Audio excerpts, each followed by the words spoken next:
Gloire à Dieu. Eh bien, je vous invite à une lecture, en fait à 3 lectures, si vous voulez bien, dans le livre des Actes des Apôtres. Nous souhaitons à notre famille pastorale un temps de repos bien mérité en ce dimanche. Et je suis heureux de la confiance que vous me prêtez pour partager avec vous la parole de Dieu. Dans les Actes des Apôtres, au chapitre 2 et au verset 42, Actes des Apôtres, chapitre 2 et le verset 42, nous faisons ensemble cette lecture qui va s'afficher sur le panneau d'affichage. Ils persévéraient dans l'enseignement des apôtres, dans la communion fraternelle, dans la fraction du pain et dans les prières. La crainte s'emparait de chacun. Il se faisait beaucoup de prodiges et de miracles par les apôtres. Tous ceux qui croyaient étaient dans le même lieu. Ils avaient tout en commun. Ils vendaient leurs propriétés et leurs biens. Ils en partageaient le produit entre tous, selon les besoins de chacun. Ils étaient chaque jour, tous ensemble, au temple, assidus au temple. Ils rompaient le pain dans les maisons et prenaient leur nourriture avec joie et simplicité de cœur, louant Dieu et trouvant grâce auprès de tout le peuple. Et le Seigneur ajoutait chaque jour à l'Église ceux qui étaient sauvés. La deuxième lecture se trouve dans le chapitre 4 et nous lisons à partir du verset 32, nous lisons ce qui suit. La multitude de ceux qui avaient cru n'était qu'un cœur et qu'une âme. Nul ne disait que ces biens lui appartiennent en propre, mais tout était commun entre eux.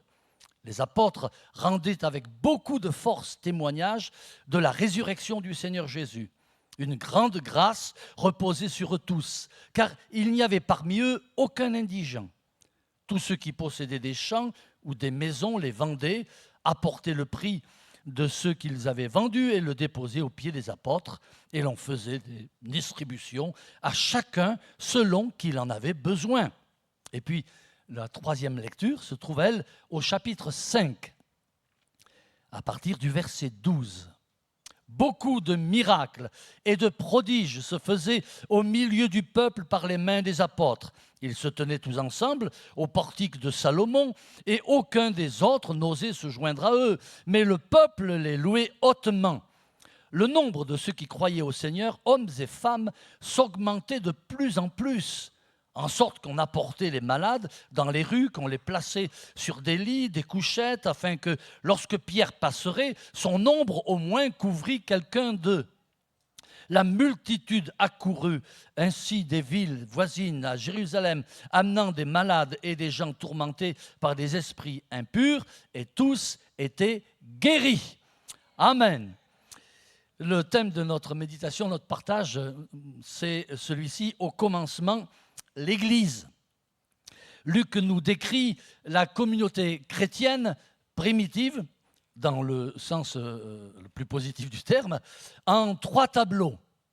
Nous allons faire une rapide description, bien que nous ayons eu le soin de lire ensemble ces textes. Laissez-moi quand même retrouver avec vous les thèmes centraux de ces 3 références. D'abord, dans Acte 2, notre première référence, la première description, qui me semble être d'ordre général parce que c'est elle qui nous donne le plus d'informations concernant l'Église primitive. On a le sentiment que par ce paragraphe-là, l'Église se présente comme ayant reçu tout ce qui fera le succès de sa mission et de sa progression.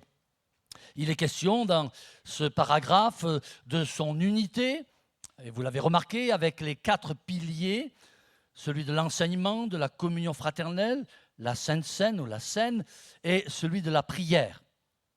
Il est question aussi dans ce paragraphe de partage des biens entre les croyants, nous en reparlerons. Il est question aussi de la crainte de Dieu qui prévalait. Il est question aussi, bien sûr, nous y tenons, de la puissance miraculeuse des apôtres, mais aussi de la progression numérique de l'Église. Et enfin, il est fait mention de la manière dont tout cela a été vécu avec joie et simplicité de cœur.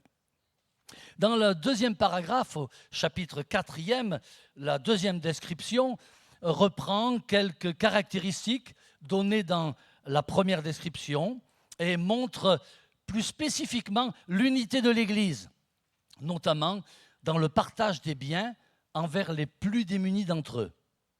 En effet, si vous avez prêté attention à la lecture, près de la moitié du texte est occupée par une description sur le partage des biens matériels. Et enfin, la troisième description dans Acte 5 nous parle particulièrement de la puissance miraculeuse, vous l'avez constaté, cette puissance miraculeuse qui se manifestait et également le nombre exponentiel des croyants tel que l'Église pouvait le constater.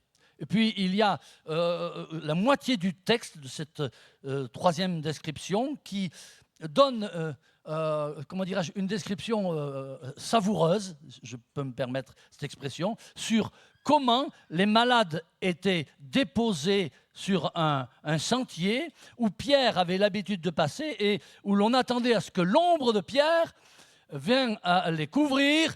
Et l'Écriture nous dit que ces personnes-là étaient guéries. Quelle puissance extraordinaire, la puissance du miracle dans cette Église primitive. Voilà, après ce soin que nous avons pris ensemble, de lire et de décrire, nous avons été sérieux, hein. C'est vrai qu'on est dans les vacances, donc on a l'habitude de faire travailler nos petits-enfants avec les cahiers de vacances, donc j'espère que vous en profitez vous aussi pour faire des révisions. Donc on est là dans une forme de révision. Nous allons parler de l'Église, nous parlons de l'Église dans ses commencements, dans ses débuts, ce qui caractérisait cette puissance, cette force, et puis cette multiplication ou démultiplication des membres, nous en parlerons. Il n'est pas aisé, il faut le reconnaître, d'établir une comparaison logique entre les trois textes, comme s'il y avait une forme de croissance, de progression. Nous sommes là toujours sous la plume de Luc, le même auteur, mais la comparaison et la progression logique de ces trois textes ne sautent pas aux yeux. Alors, pour nous simplifier le travail, nous vous proposons de commencer, ou du moins de donner un titre ou un sens à chacune de ces descriptions, tout simplement par la première phrase qui la compose. Alors, concernant Actes chapitre 2, la première phrase qui s'ouvre à nous dans cette première description plus générale, c'est celle-ci: ils persévéraient dans l'enseignement des apôtres, dans la communion fraternelle, dans la fraction du pain et dans les prières. Cette manière d'entamer, de commencer la description, nous permet de dire que cette première description semble présenter l'Église dans son aspect structurel ou son aspect fonctionnel. En effet, l'aspect structurel de l'Église se voit ici dans la description qui est faite des engagements communs à tous les membres et qui assuraient le succès de l'Église dans son entier. Nous constatons que ces quatre piliers mentionnés sont encore très présents dans nos cultes aujourd'hui. Et nous ne doutons pas de leur importance quant au succès que ces piliers ont donné à l'Église primitive et peuvent nous assurer à nous aussi, chrétiens du XXIe siècle. Si nous acceptons de prendre comme référence ou comme image pour essayer de fixer nos esprits, de construire notre pensée, l'image du corps, de l'âme et de l'esprit, tel que chacun d'entre nous est constitué, nous pourrions dire que ici, l'Église est présentée en tant que corps constitué. C'est bien sûr ce que Paul affirme dans sa théologie. Il dit dans 1 Corinthiens 12, « Vous êtes le corps de Christ et vous êtes ses membres, chacun pour sa part. » Ici, dans cette première description, l'Église est présentée en tant que corps. Le texte nous dit que tous ceux qui croyaient étaient dans le même lieu et ils avaient tout en commun. Voilà ce qui est naturel au fonctionnement d'un corps normalement constitué. Ils avaient tout en commun, tous ceux qui croyaient. cette référence, cette phrase, nous permet de rappeler que finalement la chose la plus importante qu'ils avaient en commun, c'était la foi. C'était la foi. Et c'est ça qui les rassemblait et qui faisait qu'ils étaient un corps. Il est dit également que dans ce texte que le Seigneur ajoutait chaque jour à l'Église ceux qui étaient sauvés. Voilà, cela nous permet d'affirmer aussi que c'est la qualité que Christ donne à chacun d'entre nous. C'est lui seul qui est autorisé à dire qui est membre de son corps. Nous pouvons nous prétendre être membres de l'Église universelle, de l'Église de Christ, mais avons-nous le témoignage de Christ lui-même quant à cette identité nécessaire et que nous devons recevoir du Seigneur lui-même? Il ajoute, Christ lui-même ajoute à l'Église ceux qui sont sauvés. Et puis, nous terminerons cette rapide présentation en rappelant ce texte. Ils prenaient leur nourriture avec joie et simplicité de cœur. Voyez-vous, la dimension structurelle, la dimension fonctionnelle, officielle, ne se faisait pas au détriment de la spontanéité et de la simplicité qui prévalait dans l'Église primitive. Le corps n'est pas un corps figé, ce n'est pas un corps fixe, ce n'est pas la stature du grand roi chaldéen du livre de Daniel, fût-il fait avec des éléments d'or et de métaux précieux. Le corps est un corps vivant, le corps de Christ est un corps animé, comme nous allons le voir, puisque donc cette mention introduit la description suivante. La description suivante, nous la trouvons dans Actes chapitre 4, où le texte, la description, commence par cette référence. La multitude de ceux qui avaient cru n'était qu'un cœur et qu'une âme. Donc si tout à l'heure nous avons mentionné l'Église comme étant corps, ici il semblerait que l'Église soit présentée comme étant âme. L'Église est un corps sensible.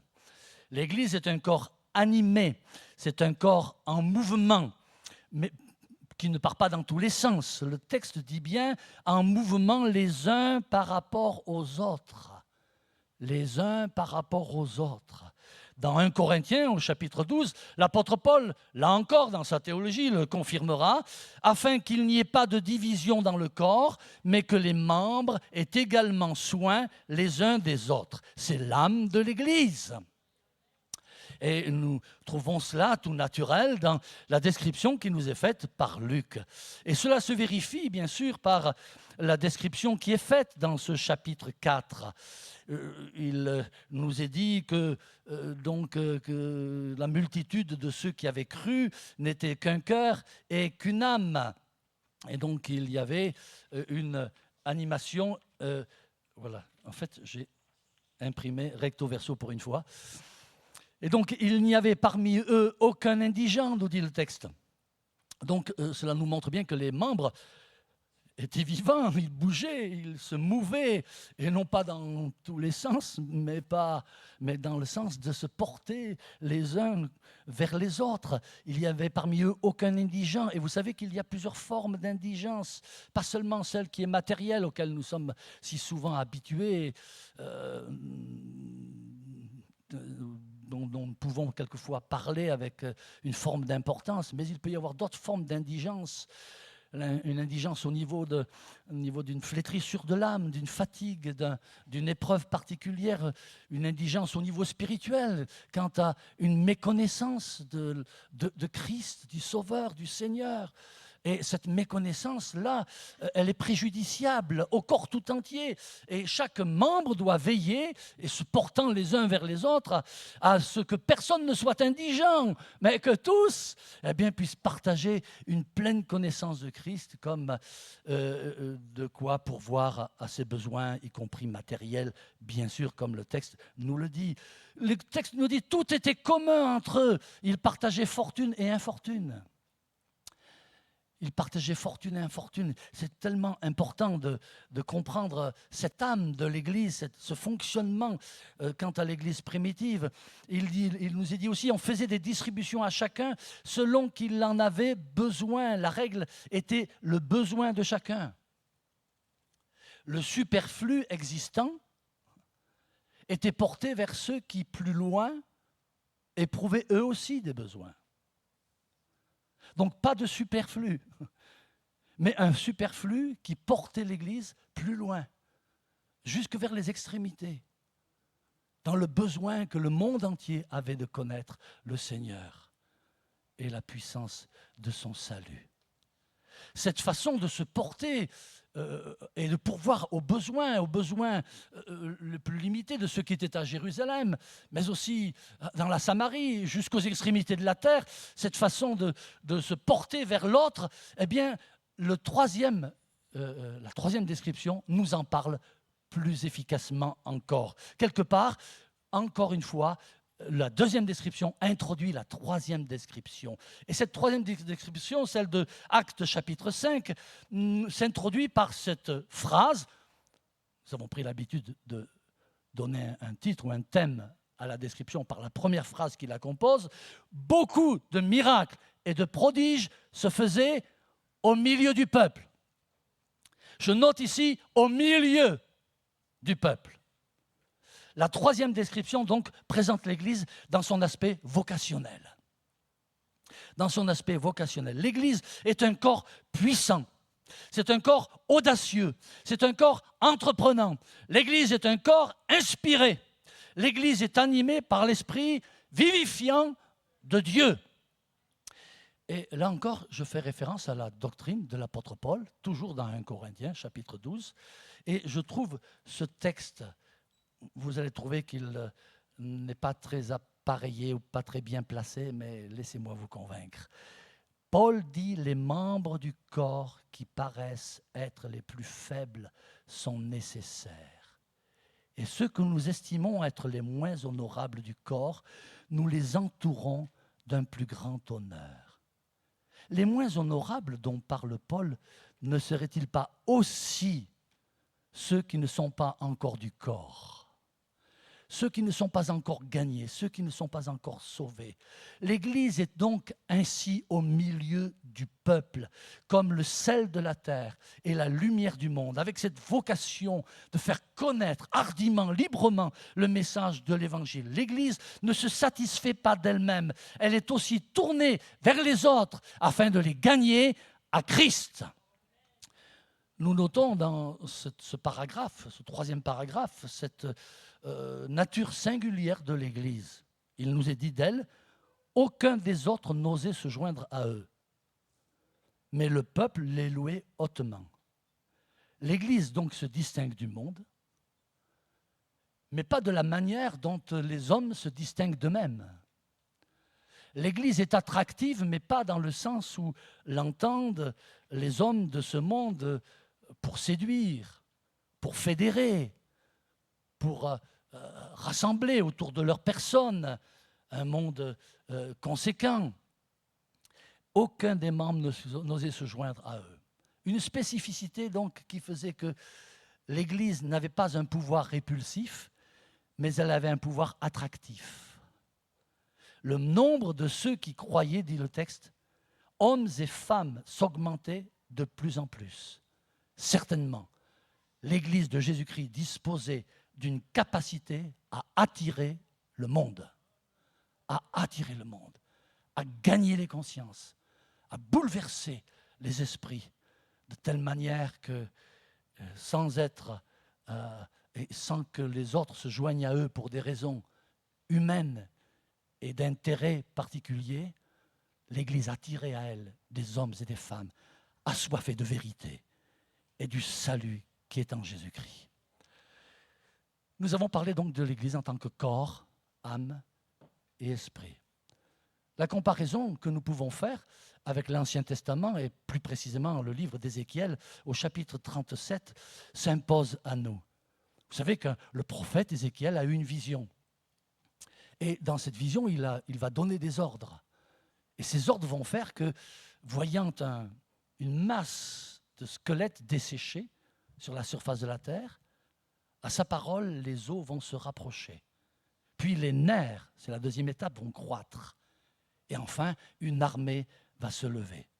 Eh bien là, il est question du corps, de la structure du peuple. Comme nous venons de le voir, il se fit un mouvement, dit Ézéchiel, et les os s'approchèrent les uns des autres. Ensuite, il est question de l'âme, de cette sensibilité du peuple. Il leur vint des nerfs, la chair crue, la peau les couvrit par-dessus. Puis l'esprit, la vocation du peuple, tel qu'Ézéchiel nous le décrit, l'esprit entra en eux, ils reprirent vie, ils se tinrent sur leurs pieds, et il dit, c'était une armée nombreuse, très nombreuse. Un esprit donc de conquête, un esprit de vaillance pour conquérir le monde tel que l'Église primitive en était animée. Seulement, avant que l'Église ne connaisse les fortunes et les infortunes de la persécution, de l'opposition, une épreuve particulière va leur être assignée. Il est de nature que chaque création soit éprouvée pour vérifier sa validité, sa solidité. Dans le Jardin d'Éden, il y a cet aspect-là du test fait à Adam et Ève. Ici, l'Église va être testée elle-même. Christ lui-même n'a-t-il pas été testé au début de son ministère, dans le désert, après avoir jeûné? L'Église va être elle-même testée. Et deux événements que nous qualifions de nécessaires donc, mais potentiellement déstabilisants, vont éprouver l'Église primitive. Et ces deux tests se trouvent sous la forme, premièrement, d'une épreuve venant de l'extérieur. Dans les Actes des Apôtres, au chapitre 4, il nous est dit que tandis que Pierre et Jean parlaient au peuple, survinrent les sacrificateurs, le commandant du temple et les Sadducéens, mécontents de ce qu'ils enseignaient le peuple et annonçaient en la personne de Jésus la résurrection des morts. Ils mirent les mains sur eux et les jetèrent en prison. Ainsi, suite à la guérison du boiteux à la belle porte du temple, quel événement fantastique, hein? Quelle forme de publicité hein, pour attirer, rassembler toutes les curiosités religieuses de ce temps-là par la guérison de cet homme. Voici qu'un événement brutal va déstabiliser le phénomène d'attraction irrésistible. C'est celui de la persécution. Une opposition féroce, au point que les apôtres furent jetés en prison. Nous n'allons pas rentrer dans tous les détails, mais simplement observer quelle est la suite donnée à cet emprisonnement. Quelles sont les conséquences? Les conséquences, elles sont tout simplement celles que l'Église va faire monter vers Dieu. Dans Actes chapitre 4, il nous est dit qu'ils firent cette prière. Maintenant, Seigneur, vois leurs menaces et donne à tes serviteurs d'annoncer ta parole avec une pleine assurance en étendant ta main pour qu'ils se fassent des guérisons, des miracles et des prodiges. Je suis là amené à considérer que les apôtres utilisent un procédé qui est tout à fait semblable à celui qu'ils connaissaient et dont ils ont vérifié la potentialité, la valeur, l'importance, c'est celui de la prière. C'est celui de la communion fraternelle. C'est celui du secours, de l'appel adressé à Dieu. Et le résultat ne va pas se faire attendre. Dans Acte 4, au verset 32, il nous est dit que la multitude de ceux qui avaient cru n'était qu'un cœur et qu'une âme. Ainsi, nous sommes amenés à considérer qu'entre ces trois descriptions se placent en intermède deux événements déstabilisants, provoquant l'Église dans sa croissance naturelle, dans son aura auprès de la population. Et le premier de ces éléments, c'est la persécution. Or, nous constatons que la persécution a renforcé l'usage des moyens de grâce de l'Église, c'est-à-dire la prière, la communion fraternelle, l'appel au secours de Dieu et à l'intervention surnaturelle, miraculeuse. La persécution aussi, nous le constatons, a renforcé la cohésion au sein du peuple de Dieu. Il n'était qu'un cœur et qu'une âme. En d'autres temps, en d'autres situations, la persécution aurait provoqué l'éclatement, les divergences, les oppositions. Vous n'auriez pas dû, vous auriez dû. Mais ici, c'est la cohésion qui se fait. Toutefois, la cohésion va préparer et introduire l'épreuve suivante. Car quand on est ensemble et quand on se rend fort en se rapprochant malgré l'épreuve, dans l'épreuve surtout, les uns des autres, on apprend à mieux se connaître et à mieux se regarder et à s'interroger sur l'autre. C'est là qu'intervient la seconde épreuve. Celle-ci ne vient pas de l'extérieur, celle-ci va venir de l'intérieur. Dans Actes, chapitre 5, mais un homme nommé Ananias, avec Saphira, sa femme, vendit une propriété et retint une partie du prix, sa femme le sachant. Ça, c'est très important. Hein. Puis, il apporta le reste et le déposa aux pieds des apôtres.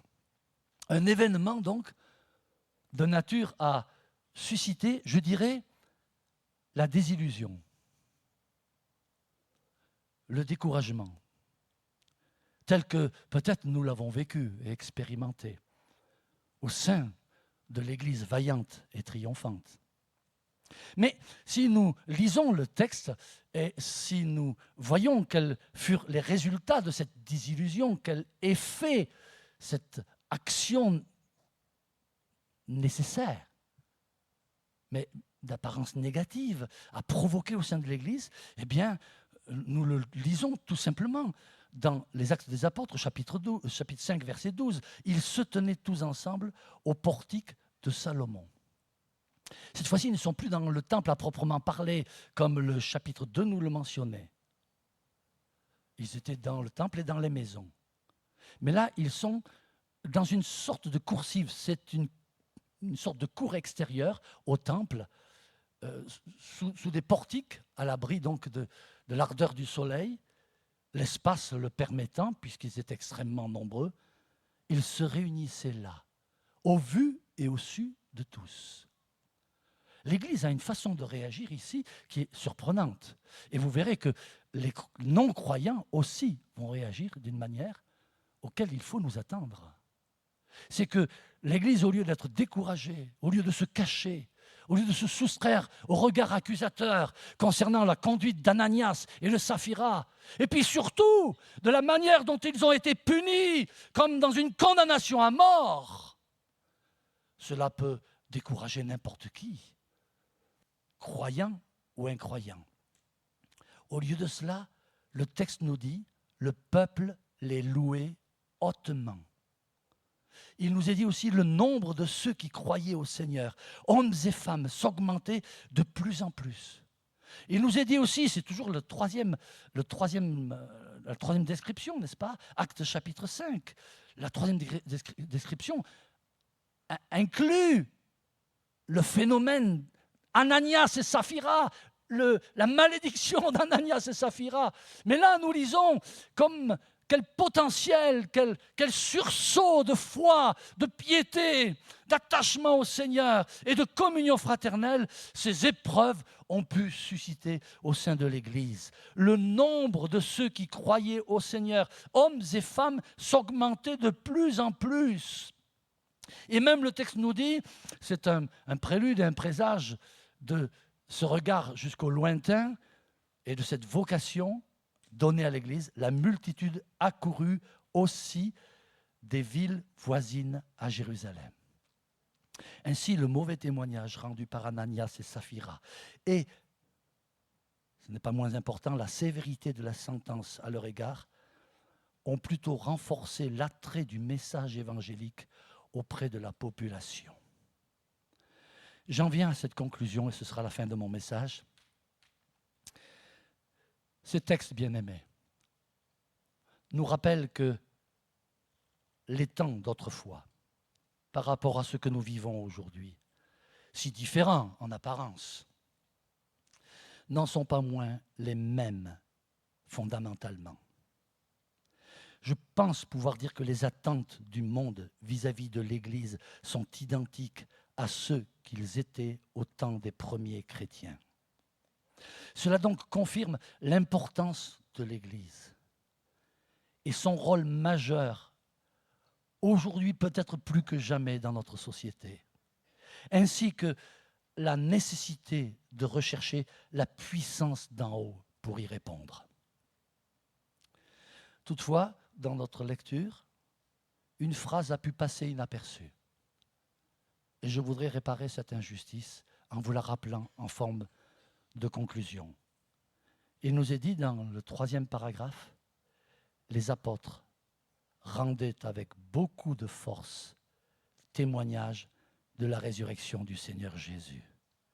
Cette phrase est au cœur de la vocation de l'Église. Témoigner de Jésus avec la force que donne l'exemple, mais aussi la force que donne la puissance du Saint-Esprit. Voilà le témoignage permanent que l'Église doit au monde, car le monde attend encore aujourd'hui la révélation des enfants de Dieu. Recueillons-nous, s'il vous plaît. Nous avons partagé ta parole, Seigneur, avec cette simplicité qui consiste à lire ces textes saints et inspirés. Et nous te demandons de nous accorder la grâce d'y répondre, comme s'ils nous étaient adressés personnellement, et ils nous sont adressés personnellement. Te prions, Seigneur, de faire que chacun et chacune d'entre nous, nous nous sentions concernés par l'Église, et que l'Église n'est pas un fait, une histoire, un événement d'autrefois, mais que l'Église est un événement d'aujourd'hui. Et que tu as donné à l'Église d'aujourd'hui la même puissance, la même grâce, les mêmes piliers consolidant son intervention, son action, son unité, la prière, l'enseignement, la scène, la communion fraternelle. Tu nous as donné tout ce qui contribue à l'évangélisation de nos contemporains, mais aussi à l'évangélisation du monde jusqu'aux extrémités. Merci pour l'Église structurée. Merci pour l'Église animée. Mais merci aussi pour l'Église vocationnelle. L'Église interpellée, appelée et se portant vers le monde entier. Au nom de Jésus. Amen.